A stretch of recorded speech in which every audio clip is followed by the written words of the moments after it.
সারা দেশে বয়ে যাচ্ছে মৃদু ও মাঝারি ধরনের তাপপ্রবাহ। এরই মধ্যে বৃষ্টির পূর্বাভাস দিয়েছে আবহাওয়া অধিদপ্তর। শুক্রবার সকাল ৯টা থেকে পরবর্তী ৭২ ঘন্টার পূর্বাভাসে এই তথ্য জানানো হয়েছে। আবহাওয়া অধিদপ্তর বলছে, পশ্চিমা লঘুচাপের বর্ধিতাংশ পশ্চিমবঙ্গ থেকে উত্তর পশ্চিম বঙ্গোপসাগর পর্যন্ত বিস্তৃত রয়েছে।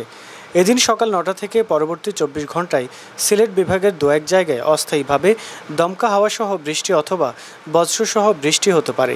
সেই সঙ্গে কোথাও কোথাও বিক্ষিপ্তভাবে শিলাবৃষ্টি হতে পারে। এছাড়া দেশের অন্যত্র অস্থায়ীভাবে আংশিক মেঘলা আকাশসহ আবহাওয়া প্রধানত শুষ্ক থাকতে পারে। রাজশাহী, রংপুর, ঢাকা, ময়মনসিংহ, খুলনা, বরিশাল, চট্টগ্রাম ও সিলেট বিভাগের উপর দিয়ে মৃদু থেকে মাঝারি ধরনের তাপপ্রবাহ বয়ে যাচ্ছে এবং তা অব্যাহত থাকতে পারে। সারা দেশে দিন এবং রাতের তাপমাত্রা প্রায় অপরিবর্তিত থাকতে পারে। জলীয় বাষ্পের আধিক্যের কারণে অস্বস্তি বিরাজ করতে পারে।